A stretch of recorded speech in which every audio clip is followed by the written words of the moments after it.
Hello everyone, আমি হলাম কৃষ্ণা। আমার চ্যানেলে যদি আপনি নতুন হয়ে থাকেন তাহলে আমার চ্যানেলটা সাবস্ক্রাইব করে দেবেন। আজকে আমি বাড়িতে বানাচ্ছিলাম পাস্তা, যেটা বানাতে আমার একদমই কম টাইম লেগেছে।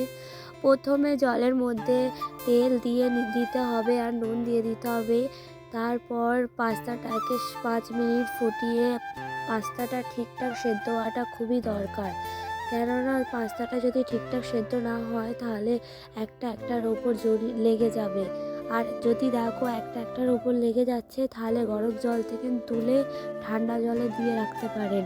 তো আমি এদিকে এগ মোমো বানাচ্ছিলাম, তাই আমি ডিমটা ফাটিয়ে কড়াতে তেল দিয়ে দিলাম যাতে এরপর আমি ডিমটা ভেজে নেব। কড়াতে ডিমটা দিয়ে দিলাম তেলের মধ্যে।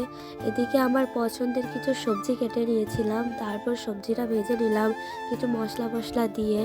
তারপরে এর মধ্যে ডিমটা দিয়ে দেবো। ডিমটা দেওয়ার পর কিছুক্ষণ নাড়তে হবে, কেননা ডিমটা ওর সাথে মিক্স করে নিতে হবে। তারপর পাস্তাটা ওর মধ্যে দিয়ে দিতে হবে। পাস্তাটা যতক্ষণ ভাজতে থাকুন যতক্ষণ না কালার চেঞ্জ হচ্ছে। তো পাস্তাটা এর মধ্যে মিক্স করে নিয়েছি। এবার পাস্তাটা আমার হালকা ভাজা হয়ে গেছে, কালারটা চেঞ্জ হচ্ছে। তো আমি এর মধ্যে দিয়ে দেবো কিষান টমেটো সস। তো এই টমেটো সসটা দিয়ে একটু নেড়ে নিতে হবে। নেড়ে নেবার পরে আমাদের পাস্তাটা রেডি হয়ে যাবে। এদিকে আমাদের পাস্তাটা রেডি হয়ে গেছে আর পাস্তাটার কালারটা দারুণ এসেছিলো। তো আমার ভাই বলছিল কখন হলো তাড়াতাড়ি করো। তো এদিকে আমি পাস্তাটা হয়ে গেছে তুলে নিচ্ছি একটা থালার মধ্যে। আর পাস্তাটা থেকে একটা স্মেল আসছিল খুবই সুন্দর।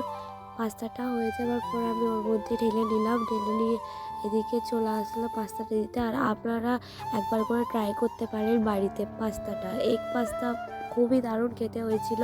এদিকে আমার বোন আর আমি খেতে বসে গেছি। বাই বন্ধুরা।